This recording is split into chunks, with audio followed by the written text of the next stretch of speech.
Hi, welcome to our YouTube channel and our classes. Today actually we are going ahead with 12th standard physics. That is a syllabus as we are aware of, like it is changed, new textbook have come. The first chapter that actually we are going to start with today is that rotational dynamics. In that rotational dynamics there are the main two parts. Actually according to the previous syllabus there are the two chapters they are including in one. The first we wanted to continue with what is a circular motion, and second one is that moment of inertia. So like rotational dynamics is consisting of the circular motion as well as our moment of inertia. Okay, but main thing is that we need to first take some precautions and some instructions regarding the physics, because as we say that physics is a difficult part of your science as the people says, but I could say that if you know the basic ideas you could go ahead with the chapter properly. Okay, so the first we will see about what is the basic we needed. The basic we needed for every chapter is that there all the kind of physical quantities what we are coming across. This is very important for your people. Okay, now here what you have to do, you have to make 100 pages book for every chapter. For single chapter you will be having the 100 pages book and it should be an A4 size. First two pages you should leave. Now what you do on that first two pages, the first page is consisting of the table. Now this table we already did in our 11th standard if you remember. Now what that table was consisting of, I hope you understood. The first is serial number. The second one we are going ahead with what is that physical quantity. Okay. The third one, that is the basic formula what we are using, that is the basic formula. Next one is that whether it is a scalar or vector. Next is that we are going to write down its units. Now units in terms of both SI, we call it as MKS and CGS. Next is that it is a conversion factor. And the last one is that the dimensions. Okay, now this is the table what we have did in our 11th standard, but what we are going to do, we are going to do this table for every chapter separately. That's the first page. And the second page, the different kinds of formulas what we are coming across, you need to write them there. Okay, so the how to fill up the table we did in already 11th standard. Let us revise, let us do, because when we are doing the first chapter of this 12th standard, it is necessary that we must be aware of all the physical data with us, like 17 physical quantity or 15 physical quantity which you did in your 10th standard if you remember. Okay, whether in CBSE, whether in ICC or whether in SSC. In 11th standard we have done approximately 30 to 35 new physical quantities. Other than that 17 I am talking about, right? Now in this year we are going to go ahead with that first 15 physical quantities which we did in our 11th standard. Now which are they? Like if you remember, the first one we have started with the length, correct? Now length is basic formula we don't have. Okay, it is a scalar. Yes, it is a scalar. Now one more thing, there are the certain basic issues that you need to know about whether it is a scalar, whether it is a vector quantities. The scalar means those we can express with the help of magnitude itself. Vector where we require magnitude as well as direction. Example we can say that about that scalar and vector is our distance and displacement. I walk 10 km. It's not important from where to where, but displace yourself 10 km. It means that I need a starting point and I need a ending point. That means I need the direction, right?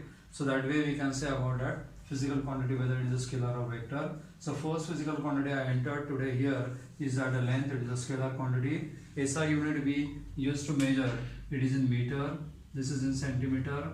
Conversion factor, now where we are going to utilize this conversion factor?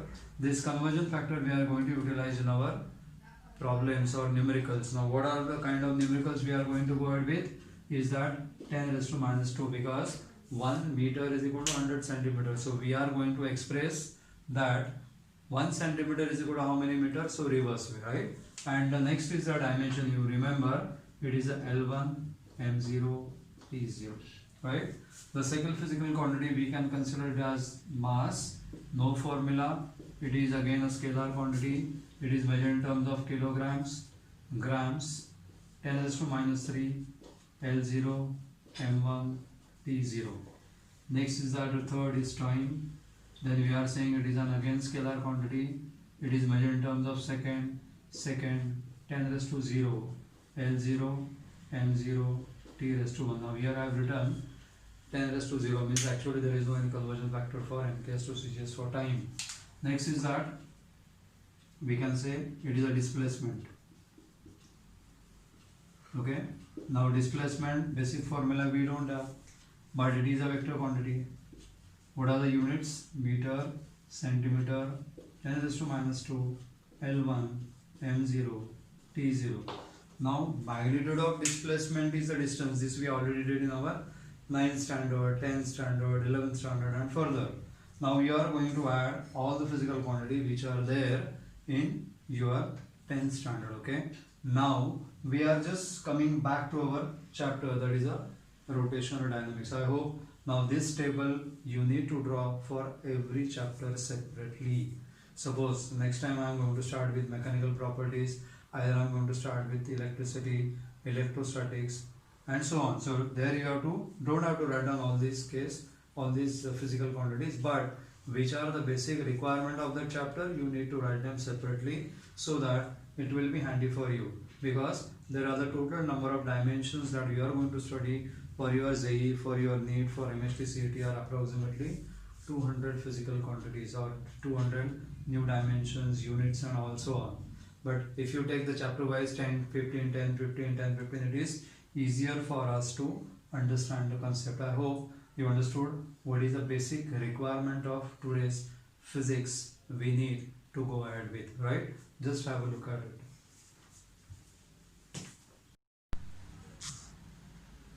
Okay, we will continue with the part of circular motion. Before going ahead with what is a circular motion, that is motion along the circumference of the circle. This is what we can say about the circular motion, right?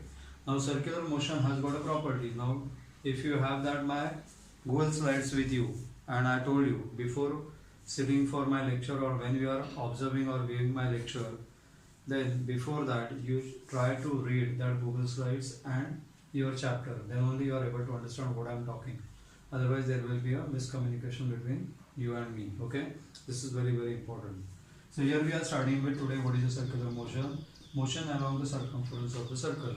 Now in previous standards we have heard about the motion is that linear motion, that is rectilinear motion, or we can say that the motion where we are talking about like about the projectile motion, right? Now here the motion today we are going to go ahead with is that a circular motion. So again all the names like displacement, velocity, acceleration, force, momentum and so on, they are going to change with some different name. For example, when we are talking about the displacement, it is an angular displacement. When it is velocity, it is an angular velocity. When it is acceleration, it is an angular acceleration. But before going ahead with that, let us see how we are going to start with that circular motion. This is a circle. Suppose a rigid body or the object which is situated at point A at a time t is equal to 0. Now object is performing circular motion. Here the radius is r. Then direction of the perpendicular is always perpendicular to its radius. You are aware of this again, property of circle. Okay. Now this is the position B where it reached. The center is say O. Previously the particle is at a position A. After time t, then it reaches to the point B where it follows an angular displacement, or the displacement in terms of the angle we call it as a theta. So here angular displacement is expressed in terms of the measurement theta. It is an angle made between initial and final position along the circumference of the circle. If you could relate this to the length of the arc, if you remember, if I say this distance covered will be s, then s is equal to r into theta. Again we are linking that subject to the mathematics. If you remember your angle and measurement, we have done that s is equal to r into theta, where s is the displacement, r is a radius vector which is directed outward, and theta is the angle between these two. So more important is that at every point along the circumference there will be a different direction. Okay. Now here we try to understand what is the meaning of uniform circular motion and non-uniform circular motion. We want to just get clear with these two ideas. First of all, what is the meaning of uniform circular motion? Now when object is revolving around a circumference of the circle. Now this example we can give is about that. Take a small stone, tie with a string and try to revolve horizontally. What will happen? Unless and until your hand is swinging, that is you are applying the force, you are trying to pull that stone towards you, there will be a tension between that string and that stone and your hand. That is the reason it just go on swinging, right? Now here we can say that as the object is moving along the circumference of the circle, at every position, if its magnitude of velocity, we can say that it is a speed. So if the speed remains constant but the direction changes at every point on it, then that kind of motion is called as a uniform circular motion. So what we say about UCM? That is, UCM is nothing but in which direction of that velocity changes along the circumference of the circle, but the magnitude of velocity, we can say that it is a speed at every point on the circle remains same. Therefore, it is called as an uniform circular motion. Okay. The other word that we wanted to go ahead with, non-uniform circular motion. In your everyday life, you have that non-uniform circular motion. Take an example of ceiling, that is our ceiling fan. When you switch on, it starts rotating slowly, and once it's become to that particular speed, it's keep rotating with that proper speed. But when it starts to that constant speed, whatever be the change is there or whatever be the motion is there, is nothing but the non-uniform circular motion, because their magnitude is different and their direction is also different. So we can say that it is a non-uniform circular motion. Again, when you switch off that fan, then again what will happen? Again, the fan will come to rest, but not abruptly or immediately, right? So it loses its speed goes on decreasing. It means magnitude of velocity decreases, direction also changes at every point on the circumference of the circle, and we can say that the fan, when it is either switch on or when it is switch off, we can say that it is a non-uniform circular motion. Keep in mind, I am not talking about the motion of the blade, I am talking about the tip of the blade, right? Now, that is the meaning of what is a UCM and non-UCM. So, here again, we are revising certain 11th standard portion related to the motion itself. Now, that is a linkage given between your 11th standard and 12th standard. So, here, the basic concept of what is a UCM and what is a non-uniform circular motion.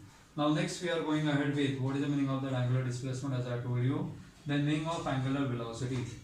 Now angular velocity, whenever there is a change in displacement, like if you remember linear velocity, the rate of change of displacement is called as linear velocity, right? So here the rate of change of that angular displacement is called as, again, what we can say, it is nothing but the angular velocity. So we can write down a relation for omega is equal to d theta by dt. Suppose that is changes from A to B, time taken is say dt, then this angular displacement can be also written as d theta by dt. One more important thing, in physics we are measuring this angle in terms of radians, not degrees, okay?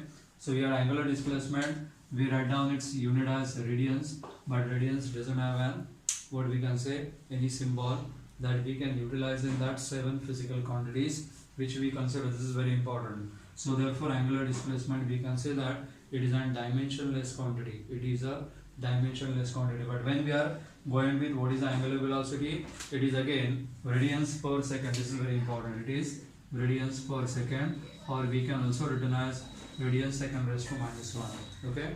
Now that dimension we can write down it as what? Again m0, l0, t raised to -1. Now angular velocity, that dimension is nothing but the dimension of frequency. If you read my Google slides properly, then in PDF form, then you will get this idea whatever I am discussing right now, right? So that is the way how to go ahead with that. Now new physical quantity you got is nothing but your angular displacement, your angular velocity, then whether it is a scalar, whether it is a vector, then its basic formula, then we are going to write down about its SI unit, CGS unit, conversion factor, dimension, and so on, right? So that is the way we are going to go ahead with. Now next is that what is the meaning of angular acceleration. Now if you remember the 3 equations, v is equal to u plus at, s is equal to half it is ut plus half at square and v square minus u square is equal to 2s. Now these are the three equations of motion, that is Newton's equations of motions. We already studied in our lower standard. Again, if you compare that, if suppose the particle is at a point P having the initial velocity omega 1, then omega 2, it took some time, say t, like here it is at t1, this is at t2, then I can write down alpha is equal to omega 2 minus omega 1 upon t2 minus t1. So what I am going to do again for the definition for angular acceleration, the rate of change of velocity is called as an angular acceleration, right? But again, the point comes whether angular displacement and velocity. Suppose if you consider like this motion along the circumference, now the displacement velocity always can be considered. Now suppose in physics we know that the physical motion or the motion of the body or angle measurement is considered as positive when we are doing it as anti-clockwise, right? So here the motion is anti-clockwise, so I am using the right hand thumb rule to represent the direction of that angular velocity, angular displacement as well as angular acceleration. Now when I am discussing about it this, right? So your angular displacement again in which direction? Upward direction. Angular velocity in which direction? Upward direction. But velocity or displacement decreases, then it is going in which direction? Downward direction. Correct, right? So as we say, for example of switching on the fan, again its angular acceleration goes on increasing because the displacement increases, right, non-linearly first, or we can say that it is increasing and then it remains constant, right? So what we are using here, we are using the which rule to represent the direction? That is right hand rule. Okay, so that is the way how we can express the direction. So again, angular acceleration we can define it as, angular acceleration is defined as rate of change of angular velocity, right? So formula we can write down alpha is equal to omega 2 minus omega 1 upon t2 minus t1. So again we can write down omega 2 minus omega 1 is equal to alpha into t2 minus t1, or we can relate this to this equation like omega is equal to omega 0 plus alpha into t. So we can write down formula alpha is equal to omega minus omega 0 upon t. If you remember, this formula we have written a is equal to v minus u upon t, where v was our final velocity, u was our initial velocity, t was the time. Again the same thing, we are going to utilize alpha is equal to omega minus omega 0 upon t, right? So that is about what is the meaning of that angular acceleration. But here the angular acceleration, or we can say that this acceleration is provided or it is applied towards the center, like along the radius, like this direction is like this, right? Now therefore it is also called it as what? A centripetal acceleration. Here again we are going to go ahead with the concept is that about the centripetal and centrifugal. Till that time we try to understand what is the meaning of that two kinds of the motion which we did in our last year chapter is about whether it is accelerated frame of reference or frame of reference. Like there are the two words what we come across. That also we are going to go ahead with the concept of centripetal and centrifugal acceleration. I hope so. Till now you understood about the three physical quantities: angular displacement, angular velocity and angular acceleration, right? We also have seen how to find out the direction of that particular, what we can say, angular velocity or angular displacement. Then what is the meaning of UCM and non-UCM, right? And that definition. Again on Google side I have given all the things clearly. You try to focus on them when you are going through the chapter, right?